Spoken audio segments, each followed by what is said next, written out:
분 바로 모시겠습니다. 서울대 법학과를 나오셔서 지금 현직 대학 교수십니다.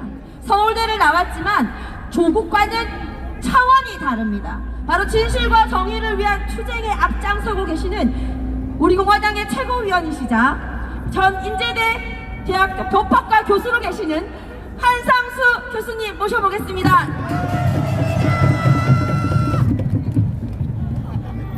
동지 여러분 반갑습니다. 오늘 저 사회가 오늘은 시간이 넉넉하다고 연설을 좀 길게 해도 된다고 하셨는데 그래서 나중에 제가 좀 길게 간다 싶으면 나중에 사인을 주시기 바랍니다. 사실은 제가 연설을 가능하면 워낙 바쁘다 보니까 짧게 하려고 합니다. 그런데 오늘은 선제 1후의 기회라서 제가 약간 길게 하겠습니다. 먼저 우리 2019년 정말 의미 깊은 해입니다. 왜 그러냐면 제가 원래 환갑이 됐거든요. 제가 60살에 환갑이 됐습니다. 그래서 저 자신은 굉장히 의미 깊은 해였습니다. 그런데 제 개인적으로는 그렇죠. 전주 대표님도 물론 환갑이십니다. 그런데 제가 사실은 한 해를 돌이켜보면서 우리의 애국 투쟁이 어떤 성과를 남겼는가, 어떤 아쉬움을 남겼는가, 이런 것을 제가 되돌아보게 됐습니다. 근데 한마디로 말씀드리면 2019년은 승리의 한 해였습니다. 물론 동의하시지 않은 분들이 계시긴 하겠지만 그 이유는 물론 연동형 비례대표제가 계속 통과됐다. 그리고 조국이 구속되지 않았다. 그것 때문에 그렇게 생각하시겠죠. 그런데 우리가 연동형 비례대표제 따위에 우리가 가로막힐 우리 공화당이 아니죠. 만약에 저들이 공수처법안을 통과시키더라도 우리가 그 벽에 막혀서 전진하지 못할 우리가 아닙니다. 우리는 연동형 비례대표제가 통과되면 연동형 비례대표를 뚫고 나갑니다. 그래서 오히려 연동형 비례대표제를 이용해서 좌파 세력들을 몰아낼 겁니다. 그리고 만약에 공수처가 통과된다고 하면 공수처의 재물들을 좌파 독재 정권에 부역하고 있는 놈들을 공수처의 재물로 바칠 겁니다. 그래서 우리는 그들이 만들어 놓은 수단을 이용해서 그들의 목을 치는 작업을 해야 될 것입니다. 그래서 우리는 국회가 공수처 법안을 통과시키지 않기를 강력하게 요구하지만 만약에 그들이 공수처 법안을 통과시키면 제1, 제2, 제3의 희생자들은 바로 문재인의 부역자들이라는 걸 우리가 분명히 실현해 나갈 것입니다. 그런데 정말 중요한 것은 사실은 우리가 정말 승리를 거두고 있는가 몇 가지만 말씀드리겠습니다. 사실은 올 초 2월 28일입니다. 하노이 회담이 열렸죠. 북미 회담이 열렸습니다. 그런데 좌파들은 하노이 회담이 성공해서 간짜 평화가 온다. 그리고 김정은 또 북한에 대한 국제 제재, 안보리 제재가 좀 풀릴 것이다. 이런 기대감을 가지고 있었죠. 그런데 그 회담장을 트럼프 대통령은 과감히 끌어차고 나왔습니다. 그 이후부터 김정은과 문재인은 정말 지옥 같은 시간을 보내고 있습니다.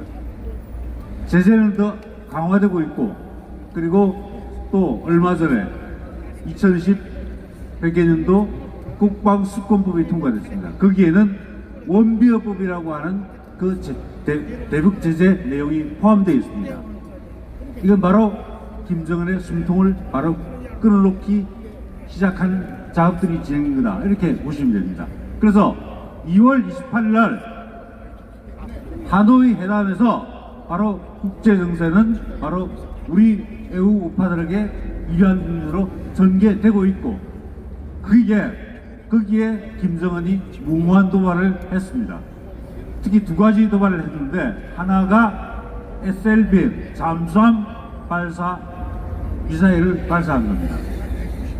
잠수함 SLBM이라고 하는 것은 2,000km만 가 있어도 저 날아가는 미사일이라도 그 태평양 그 캘리포니아 앞바다에서 발사를 하면 미국 본토에 직접 도달하게 됐습니다. 그건 ICBM과 똑같습니다. 대륙간 탄도가 똑같기 때문에 미국은 절대 좌시하지 않습니다. 바로 사실은 ICBM을 개발한 것과 같은 그런 무모한 도발을 김정은이 한 겁니다. 그리고 또 얼마 전에 ICBM용 엔진 시험을 했습니다.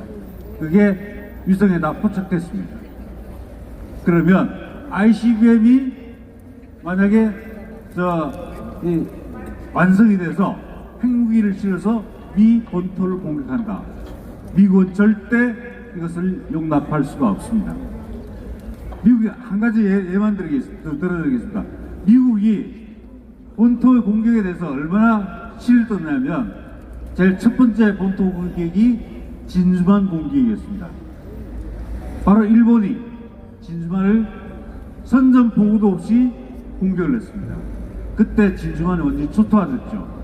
근데 그날 바로 국회가 소집되고 일본에 대해서 선전포고가 진행된 겁니다. 그래서 여러분 잘 아시는 태평양 전쟁이 시작된 겁니다. 태평양 전쟁에서 미국은 굉장히 많은 희생들을 치렀지만 핵무기 히로시마 나가사키에 핵폭탄을 떨어뜨려서라도 일본을 항복시키려고 했습니다. 그리고 그렇게 했습니다. 미국 본토를 공격하는 것이 어떤 결과를 초래하는지 바로 태평양 전쟁이 보여주는 겁니다.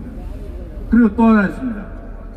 바로 오사마 빈 라덴이 중심이 된 이슬람 무장 세력들이 뉴욕의 쌍둥이 세계무역센터를 공격을 했습니다. 전혀 예상하지 못했던 공격 본부였습니다. 그리고 펜타곤도 공격을 했습니다.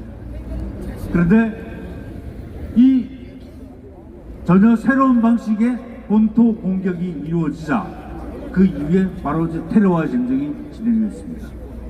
이제 그 테러와의 전쟁에서 물론 여러 사람들이 다 참수를 당했습니다. 오사마 빈 라덴뿐만 아니라 그 이라크 지역에서도 마찬가지로 그렇게 됐죠. 그래서 실제로 미국은 본토에 대한 공격을 절대 용납하지 않습니다.